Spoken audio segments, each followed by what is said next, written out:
జన అట్టు వేస్తున్నాను. జన అట్టు కోసం ఒక గిన్నెలో జన మొత్తం కూడా పైన లేయర్ అంతా తీసేసి ఇందులో కొన్ని ఆనియన్స్, జీలకర్ర, పసుపు, కారం వేసుకున్నాను. తర్వాత కొద్దిగా శనగపిండి కూడా వేసుకున్నాను. శనగపిండి వేసుకున్న తర్వాత కొద్దిగా గరం మసాలా కూడా వేసుకున్నాను. తర్వాత కొద్దిగా జీలకర్ర పౌడర్, కొద్దిగా ధనియాల పౌడర్ వేసుకుని ఇదంతా కూడా బాగా మిక్స్ అయ్యేలా కలుపుకోవాలి. లైట్గా కొంచెం వాటర్ పోసుకుని ఇదంతా కూడా ఇలా బాగా మిక్స్ అయ్యేలా కలుపుకోవాలి. కలుపుకున్న తర్వాత ప్యాన్ పెట్టుకొని ప్యాన్లో ఆయిల్ పోసుకోవాలి. ఆయిల్ బాగా వేడెక్కిన తర్వాత మనం కలిపి పక్కన పెట్టుకుని ఇదంతా కూడా ఇందులో వేసేసుకోవాలి.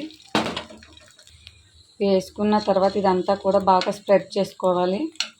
ఇలా స్ప్రెడ్ చేసుకున్న తర్వాత దీన్ని చిన్న మంటలో మనం ఉడికించుకోవాలి.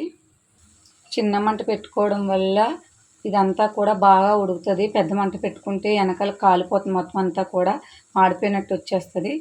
మీరు జనని మొత్తం కూడా పైన లేయర్ తీసేసి దాన్ని మొత్తం కలుపుకున్న తర్వాత జీలకర్ర, సాల్టు, పసుపు, కారం, కొద్దిగా ధనియాల పౌడర్, జీలకర్ర పౌడర్, గరం మసాలా, కొద్దిగా శనగపిండి వేసుకుని ఇదంతా కూడా మిక్స్ అయ్యేలా కలుపుకోవాలి. మీకు మిక్స్ అవ్వకపోతే కొద్దిగా వాటర్ పోసుకుని కలుపుకోండి. తర్వాత ప్యాన్ పెట్టుకుని ప్యాన్లో ఆయిల్ పోసుకుని ఈ విధంగా వేసుకోవాలి.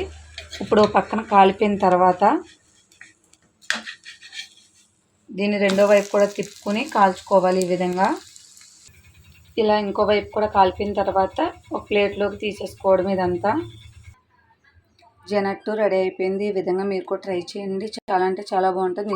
ఇలా చేసుకోవడం వల్ల మీకు నీచు వాసన ఏం రాదు. టేస్ట్ కూడా బాగుంటుంది. Okay, bye friends.